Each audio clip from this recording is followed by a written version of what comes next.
Hello, everyone. Chris Martinson here, and this is a special message. No, I've been drinking. I've been drinking in a few years, but special message for all the subscribers.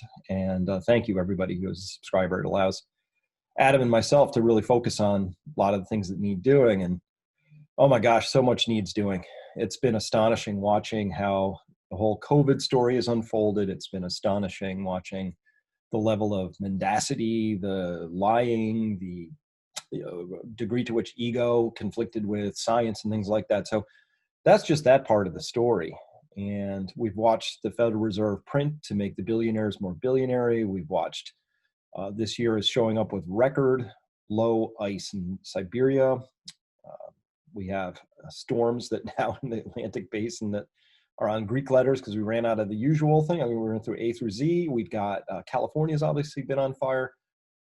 There's just stuff happening all over the place that collectively say we really, really need a new narrative in this story. And so it's time for that. And I had a whole other thing I really wanted to talk about. The piece that came out in front of this one was called "The Illusion Breaks," and I talked about how when your national story is breaking down and doesn't make any sense at all, it's really critical that you write your own story, because things are just going crazy right now. So that's actually what I really want to talk to you about, is like, how do we navigate this territory? What do we do? Adam and I are preparing for our seminar, which is coming up, and that's going to be next weekend compared to this weekend. So that's on the 24th, 25th. And we have a lot of great experts, and all of them are struggling with the same thing, which is, well, what do we do? And as I was pondering that, I kept thinking of all these very clever things I was going to write, and I realized I couldn't come up with anything more powerful than a piece of writing that came out very recently. It's from a woman who lives in the Amazon. She's part of an indigenous tribe there. And the words just sat with me, and I tried to move on, and they kept coming back to me. And so I realized I wanted to have that conversation about her words, about what she's saying. And my background is that I was an environmentalist from early age, and I knew where every insect lived. I knew where all the frogs and toads and snakes were. I knew where the fish were. And I feel like I was very bonded to what was going on in the world and understood it really well. In fact, in many respects, Mother Nature was a very important mother to me. I was always safe outside. I was always out there rummaging around in the dirt and all that. Um, and of course, nothing matters if we don't have a planet that can sustain us at this point in time. Leave all those techno fantasies aside. Oh, we're going to Mars.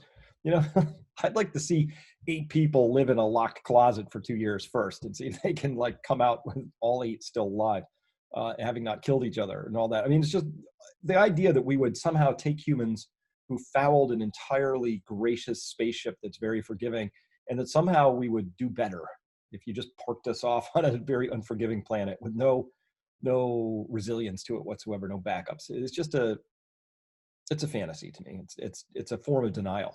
And so these words that this woman wrote very much resonated with me. And as I was thinking that through, I was like, you know what? These aren't my words.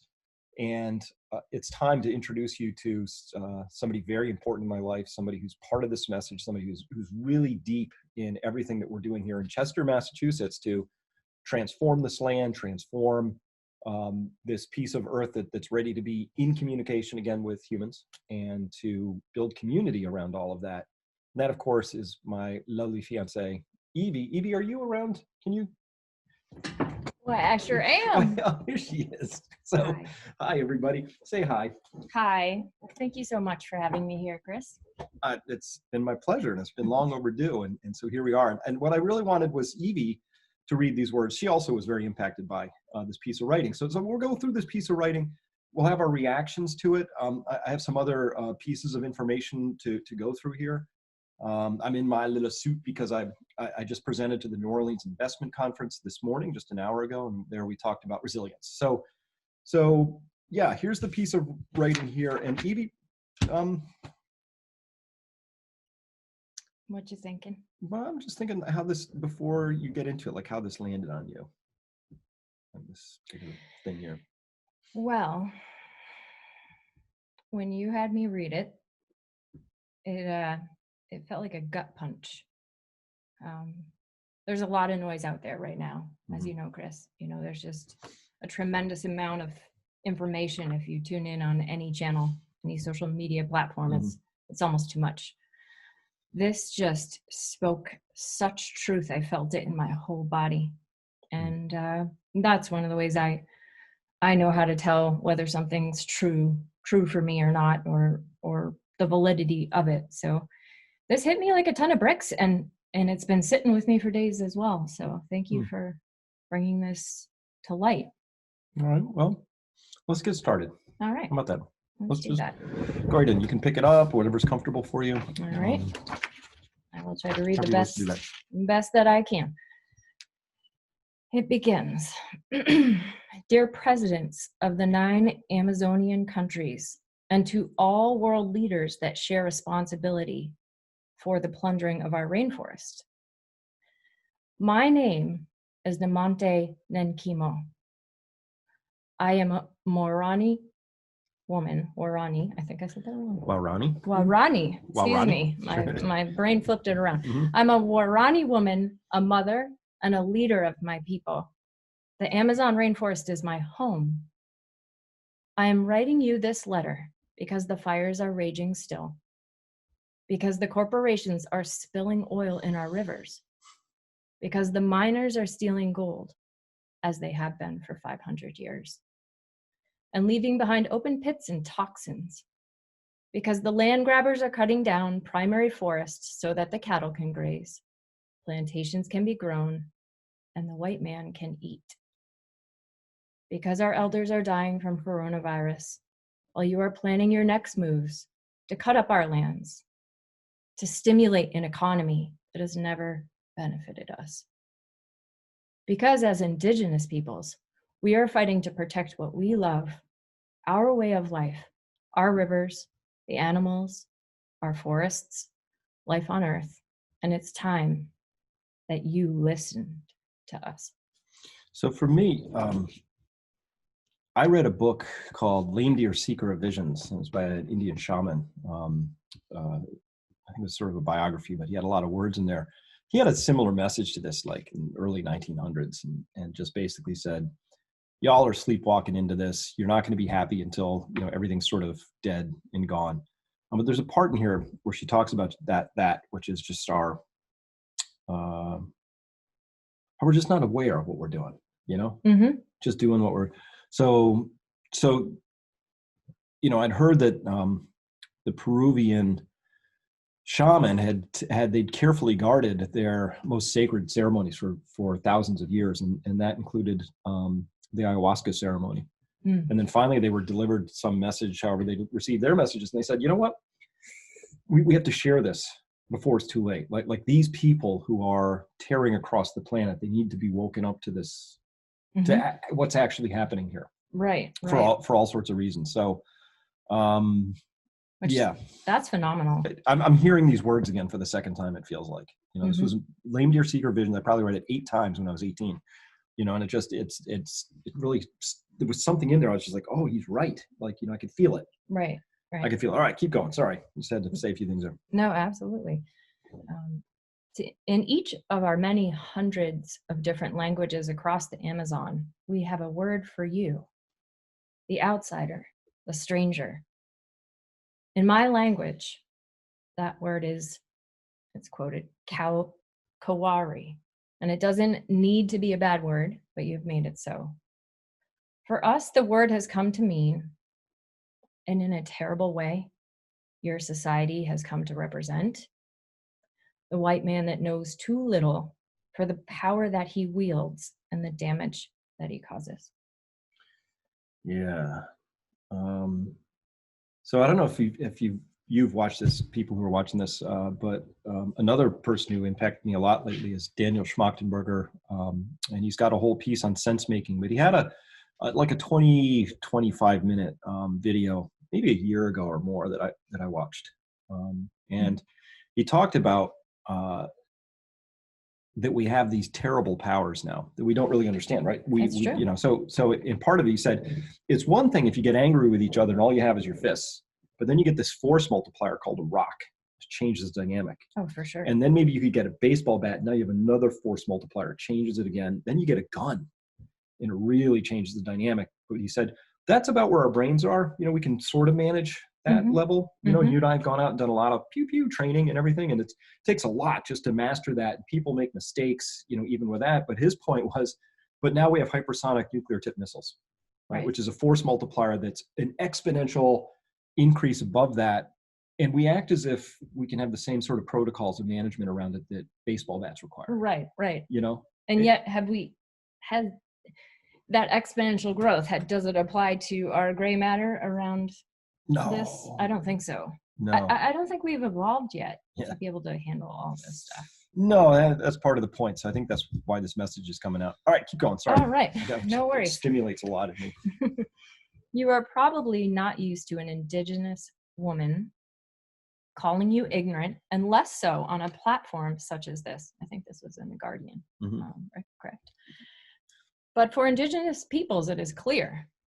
The less you know about something, the less value it has to you, and the easier it is to destroy. And by easy, I mean guiltlessly, remorselessly, foolishly, even righteously. We tell ourselves stories, and that this is exactly what you are doing to us as Indigenous peoples, to our rainforest territories, and ultimately to our planet's climate. This next part's real interesting to me. Okay. Because just let this sink in for a minute in terms of where we are in how fast things have progressed in the last 20 years even, It took us thousands of years to get to know the Amazon rainforest, to understand her ways, her secrets, to learn how to survive and thrive with her. And for my people, the Waorani, we have only known you for 70 years. It's not very long, whole span of things. We were contacted in the 1950s by American evangelical missionaries. But we are fast learners, and you are not as complex as the rainforest. I think they got us figured out. Yeah, I know your number. So yeah. Well, it's just wildly complex what's going on out there. So I've learned a lot this year as a gentleman farmer. I don't know what your gentlewoman farmer thing's going, but we got a field. When I first walked on it, it was like a field, like a thing. And now I understand it's actually got a slightly lower part, a wet part, a drier part, a part which is overrun with certain types of plants versus another type and all that stuff. So it's actually not, and it's just a little tiny thing, and it's very simple because it's a field. Grass ecologies are very simple. A forest ecology is 1,000 times more complex, or some number, I don't know. It's just like hugely more complex. And the point here is that it takes a long time to really get to know something. And things are moving so fast that I would submit to you right now that in 100 years or 1,000 years, we'll look back and we'll go, oh, you did what with technology, with your social media? Like this is a technology we don't really understand, right? This is a big point you make all the time. Right. And we think we understand it, but we really don't. And kids today are growing up in a world that I didn't grow up in. Like every 10 years, it's like a whole new generation doesn't even, think about like when was the first kid that ever grew up and had a tablet in their 3-year-old hands would have probably been 2005, maybe just 15 years old. Right. And we're seeing those teenagers nowadays, not really fully in their bodies. Yeah. Not understanding sort of how to do basic tasks. I mean, it's really interesting. I mean, that's a whole sociological thing in itself. But indeed, I believe maybe we haven't evolved yet again. Maybe. So keep up with this. But and the point here is like look what just happened with COVID, right? So it comes out of the gate, January, nobody really knows anything about this, myself included especially. And it was just like, oh my God. And we had all these pictures of like hospitals overflowing and people tipping over in the streets. And we didn't know what was real, what wasn't. Turns out a lot of that stuff might not have been the actual truth. Who knew? The Chinese Communist Party, the CCP, had some motivations in sharing a story that wasn't quite accurate. But we didn't know anything, and people got put on ventilators, and 70 to 80% of them died. And then we learned a little bit more, and we learned a little more. And so here we are 9 months into this, and it's a very different thing. Right. It just takes time to learn this stuff. So that's the invitation that I'm hearing coming off of these words is like, hey, people, slow down. Slow down. Yeah. Slow down. Just slow it down a notch. That might make sense here. All right. Sorry. Keep going. And also, just to your point, to add something, if I may, we don't have to be right all the time. I think there's some kind of pride in being, at least in America, that I've grown up, feeling around me of people having to have the answer. That's like ding, ding, ding. Like, yeah, I know, but that's cool. But yeah, exactly. Maybe that's not the way to go here. Maybe it's better to ask the questions, not have those answers. To be comfortable with the unknown. Yeah. Maybe. Perhaps. All right.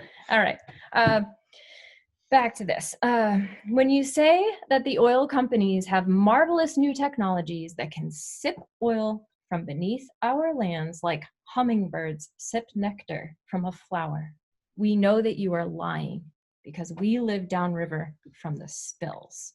Because her lips are moving. So they're lying. Right? Also, she, in this photograph that came with this article, she had a glove on and it was just black. It was just coated with slick with oil. schmutz. Yeah. Mm-hmm. When you say that the Amazon is not burning, we do not need satellite images to prove you wrong. We are choking on the smoke of the fruit orchards that our ancestors planted centuries ago. When you say that you are urgently looking for climate solutions, yet continue to build a world economy based on extraction and pollution, we know you're lying because we are the closest to the land and the first to hear her cries. This also triggers for me. I read a piece when I was exploring this whole idea of demoralization, right? That there are all these kids, younger people, older people too, but younger people showing up with an untreatable form of depression, which some investigation gets termed demoralization. And that happens when your cognitive map breaks down. It also happens when your sense of place gets destroyed, and particularly if your identity is really meshed with that sense of place. So there was a huge problem with indigenous peoples drinking and committing suicide and all that other stuff, particularly in the above the Arctic Circle. So I don't consider those like Laplanders versus Inuit versus Siberian. They technically they belong to Finland, Canada, Russia, all that, but actually they belong to the Arctic Circle, and they're all kind of the same, with obvious dress and cultural differences, but they're people of the North. And what's happening is the world is changing so fast. They have thousands of years of cultural oral memories and stories around how things work, right? What happens in the seasons, with the migration pattern, like it's all sort of really well codified, and it's changing so rapidly that their sense of place is going away. So that's what I'm hearing going on in this particular story is that the sense of place is being destroyed so rapidly that there's no way to really adjust to it. Right. Right. No, you can't even properly articulate what's happening. No. What's happening so fast. If you even notice it, I mean, like you were talking about in the field, like you get to know things is the only way to actually track it and observe and be like, oh, this is maybe not a good idea, or whatever we're doing here is hurting something over there. I never had the chance to go to university, she says, and become a doctor or a lawyer, a politician, or a scientist. My elders are my teachers. The forest is my teacher. And I've learned enough, and I speak shoulder to shoulder with my Indigenous brothers and sisters across the world to know that you have lost your way and that you are in trouble, though you don't fully understand it yet, and that your trouble is a threat to every form of life on Earth. You forced your civilization upon us, and now look where we are. Global pandemic, climate crisis, species extinction, and driving it all, this is what I really care about too, widespread spiritual poverty. In all of these years of taking from our lands, you have not had the courage or the curiosity or the respect to get to know us, to understand how we see and think and feel, and what we know about life on this earth. I won't be able to teach you in this letter either. But what I can say is that it has to do with thousands and thousands of years of love for this forest for this place. Love in the deepest sense, as reverence. This forest has taught us how to walk lightly because we have listened, learned, and defended her. She has given us everything: water, clean air, nourishment, shelter, medicines, happiness, and meaning. And you are taking all this away, not just from us, but from everyone on the planet and from future generations. It is the early morning in the Amazon, just before first light, a time that is meant for us to share our dreams, our most potent thoughts. And so I say to all of you, the earth does not expect you to save her. She expects you to respect her. And we, as Indigenous people, expect the same. Well, that caught me right in the feels.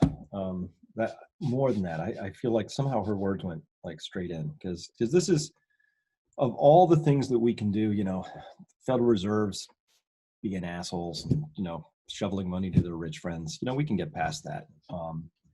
But what we're doing in many cases to the earth right now and to the species and all of that is in human lifetimes, it's just not recoverable. It's just not. It's just irreversible. Irreversible. I think. Yeah. So there are these tipping points. I wrote that Insider piece a couple of weeks ago, but I talked about all the numerous tipping points coming.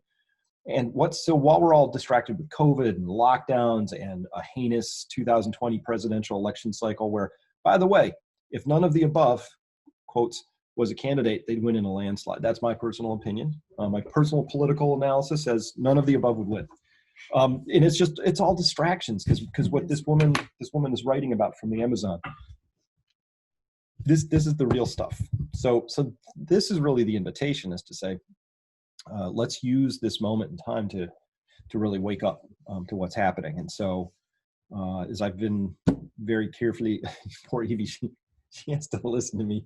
Usually it's in the morning. She's like, let's have coffee time. I'm like, okay. And next thing you know, I'm ranting about, because I get up an hour or two earlier. So usually I've had plenty of time to get involved in.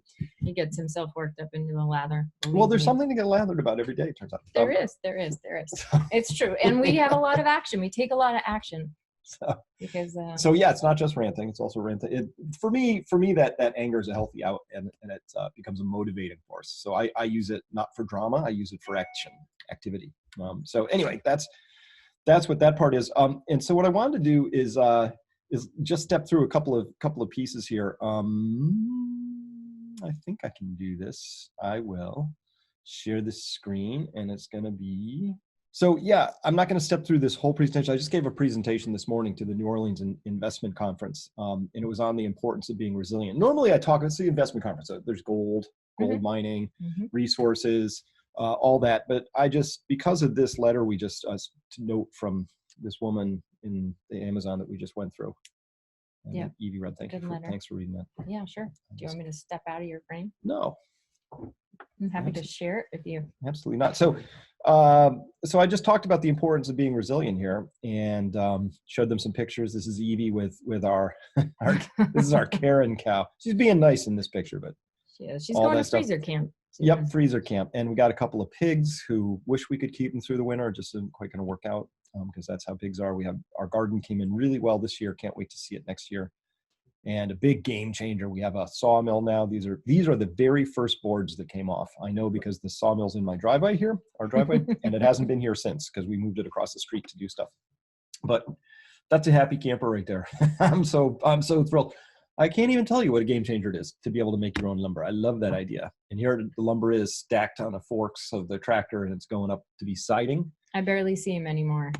He rants to, I don't know, the trees. Who are you talking about? No, I just build stuff now. I'm controlling what I can. This is the important message of resilience: is you control what you can. That's the best message. And it's been too long. We got to get. I'm really urging to go training again. Yeah. But right now, so there's this thing going on where these are cases, what they're calling cases of COVID in Europe right now, and let me see if I can find. Yeah, I don't know why this didn't download. to some extent. So What are you looking for? I just got to find this one piece that Dave Fairtex was.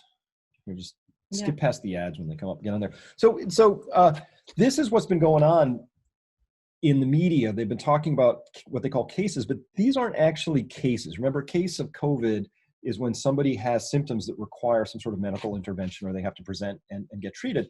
These are actual SARS-2 infections that are being detected.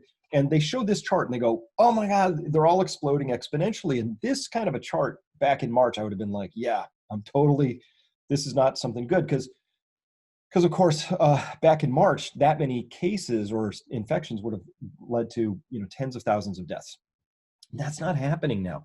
And more importantly, the sharp eye, if you look at this, Spain is very different. You see how it was just exploding up and then all of a sudden it stopped and then now it's just sort of gyrating there at the top, right? And so I think that Spain has already achieved some level of either herd immunity or something like that, because they had their first wave, which was a truncated wave, and then they got the back end of that first wave. That's the second part of the blue spike there. Mm-hmm. And then they hit some level, and now, not much is happening. But this is being used right now to justify lockdowns and shutdowns. And part that I haven't gone public with, but I'm looking at the World Economic Forum. That's the Davos crowd.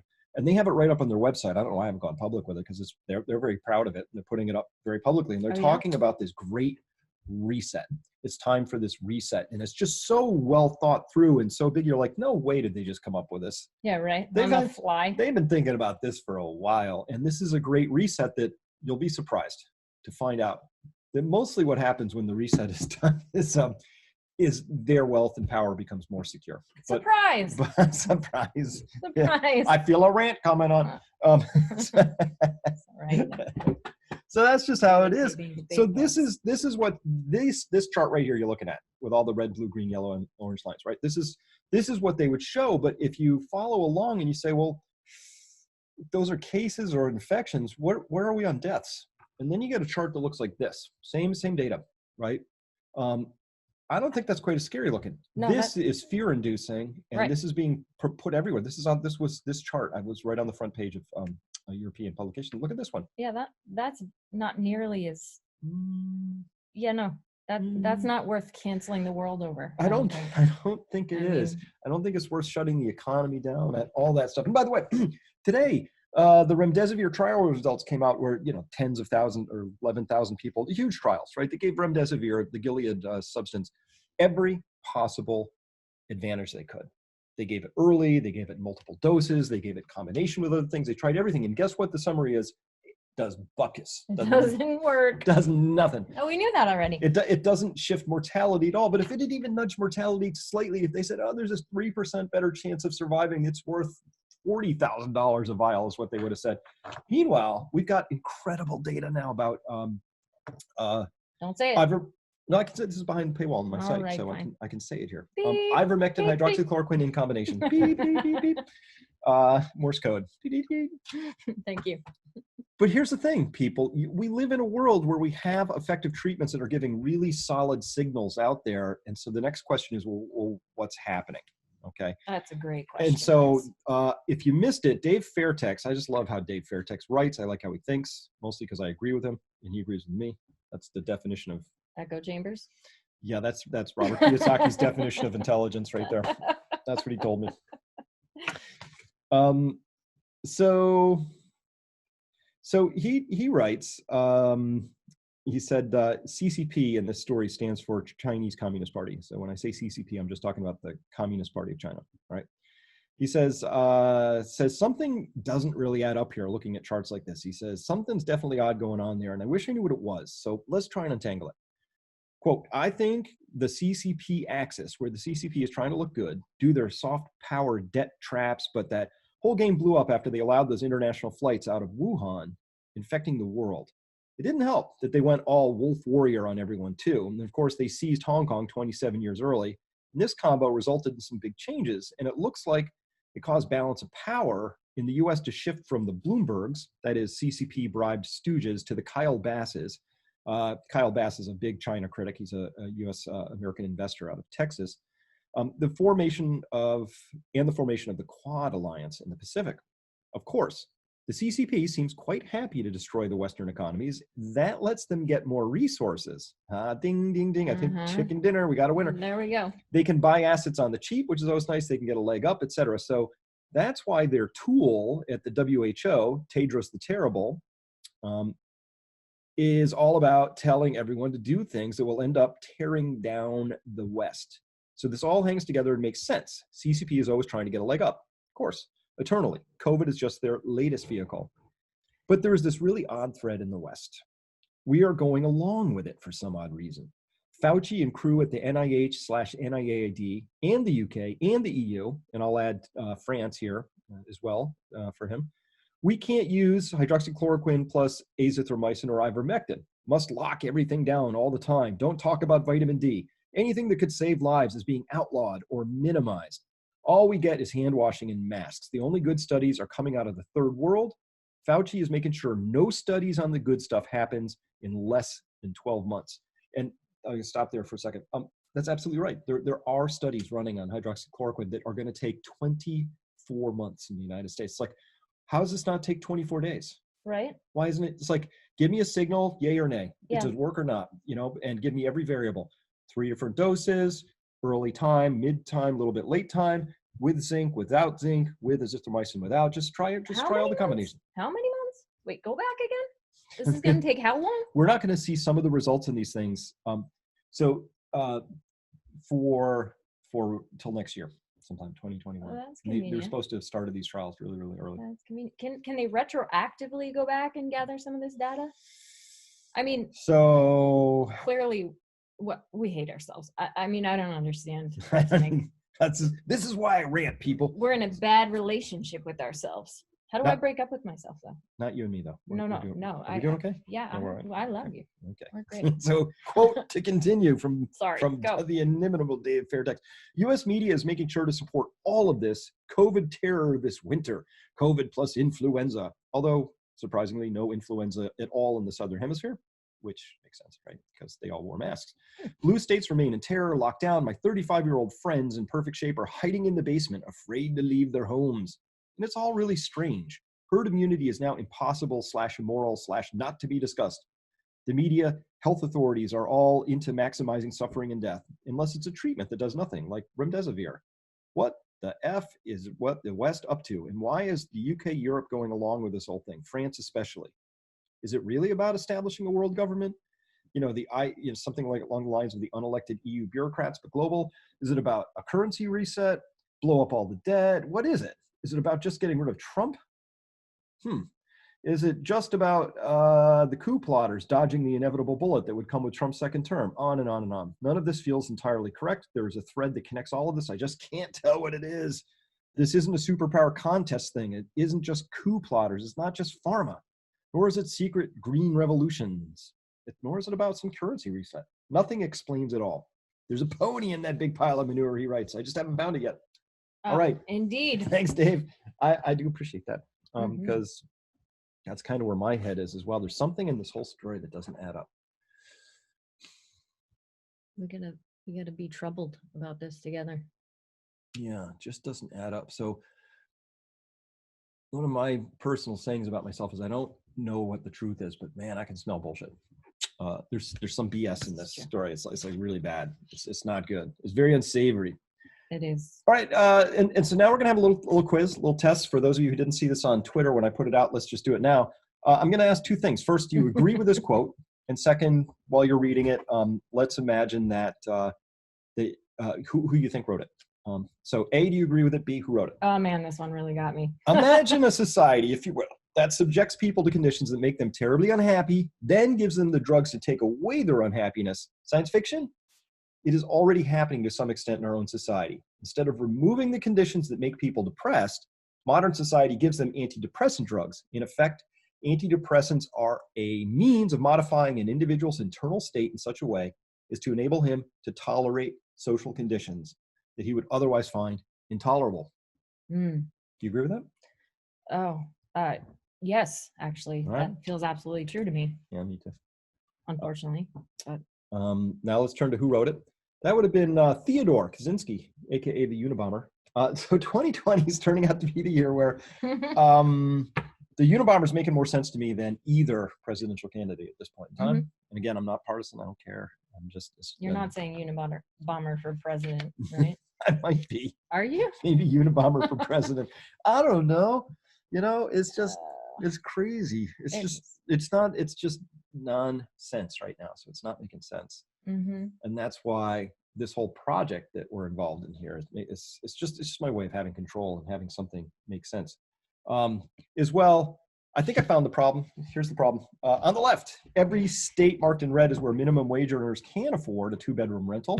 That would be no states in red for those keeping score at home. I could have told you that. I didn't need the data right there. Also in red, a map of every country that the U.S. has invaded, bombed, coup, supported, a dictator, supported terrorists, and or inferred elections. I put this up and somebody said, that's BS.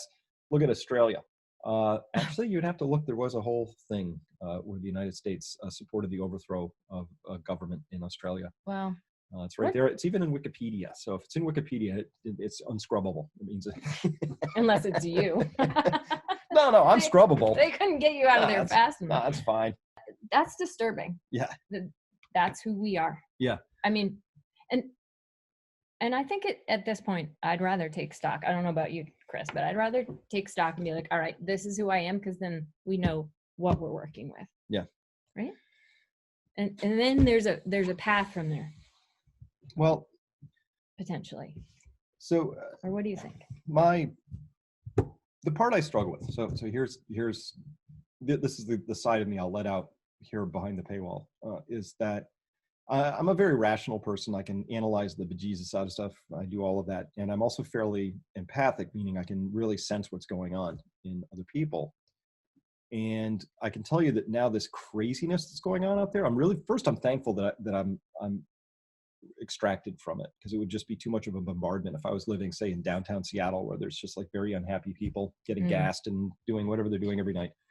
I live pretty far away and I can still feel it. I can feel it coming through the airwaves. I can feel how distressed people are. I can feel how scared they are. I can feel how upset, all of that. And I think that's what happens when your story is breaking down, when the world doesn't make sense anymore, because we're trying to tell ourselves these things make sense, but they really don't, So even if the Federal Reserve manages to get inflation that they want and get unemployment down, what do you do with that information from the Amazon woman saying we're killing the planet?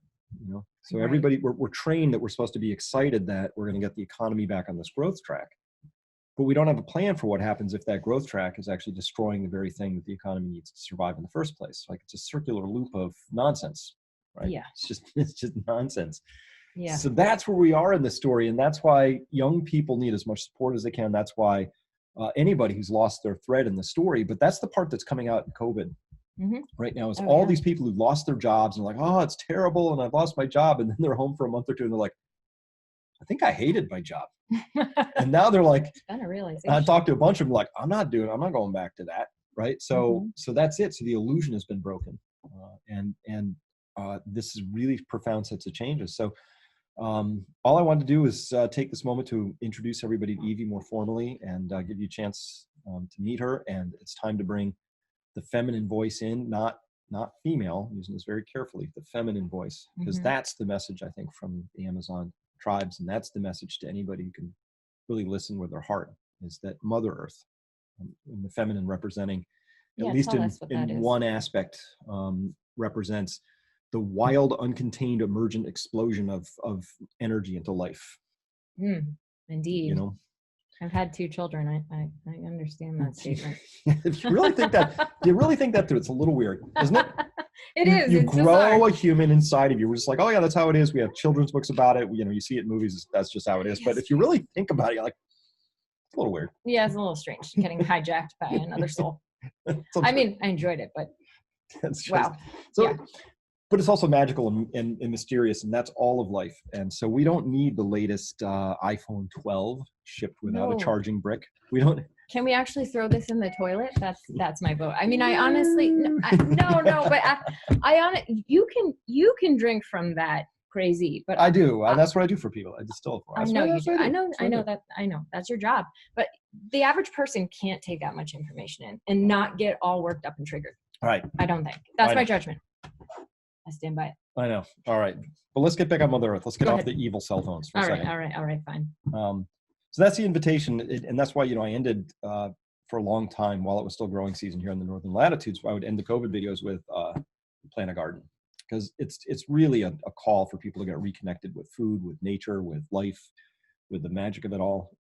And I think it's going to make us all more resilient. So that resilience is a really important part. I'm going to really be dialing up the efforts around that here at the site, and really pushing forward with new video content, new stuff. I'm just trying to reach as many people as I can that not only do we want to be resilient, because that'll give us a better chance at fending off any insults that come, whatever those might be, but it actually starts to reconnect us in that important way. And I want to, I'll put the link to this thing that Evie read from the woman in the Amazon, because I think it's worth reading at your own pace too, and letting the words sink in, because there's a number of great points in there. And probably the biggest one is, well, be humble, because you probably know less than you think you do, which every year I'm learning that to be true.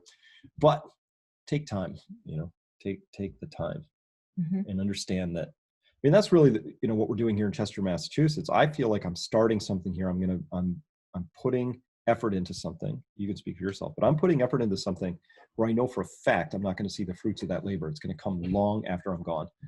But I'm initiating something here, and I'm just tilting a rudder in a slightly different direction so the ship can go this way instead. And I do that because it's the right thing to do. And I know it's going to take a lot more time to accomplish than I have on this planet. So, and still it's what we do, because what else can you do these days? What else can you do? Right. Well, it seems like a good alternative to sort of working yourself up into a lather and then, internalizing it or not being kind to your fellow humans. I mean, I'm grateful for the actions we get to take, even when they're small, just one foot in front of the other. That's how things get done. And we definitely are interested in having our tribe come here. Yes. Oh, come visit. That's the intention of setting this place up, is not to be here all by ourselves. So, well, we're not. We already have people assembling, and we've got a number of people here this weekend. And so the invitation is standing out there for people who want to come and visit. We can set something up and make that happen. Because we think we got something special going on here. It's good. Yeah. Yeah. You want to renew your lease with me? Of course, daily. Absolutely. All right. Well, that's all I got for today. Thanks for listening. Thanks for being subscribers. Thanks so much for being part of the tribe, and thanks for whatever you're doing. And I can't wait to hear about it and find out what you're up to, because everything we're doing, somebody else is doing better. I already know that. So I love learning. So let's be curious. That's what the woman, the Wairani woman, was saying, is, come on, you're not curious. How can you not be curious? Right. Let's learn together. Yep. We're going to make mistakes. That's a given. But let's do that, because I got to be clear, everything's not fine. That in the world. No. It's just not. It's not. It's just not. All right. Thanks very much for listening, and see you in the comments down below, and we can talk all this through, and I'd be interested to hear your reactions to what happens when the illusion breaks, particularly if you know people for whom the illusion is broken, especially if that person's you. So love to hear about that. That's all we have for today. Thanks, everybody. We'll be back again soon, and I'll see a bunch of you at the upcoming seminar, so that's great. See you then.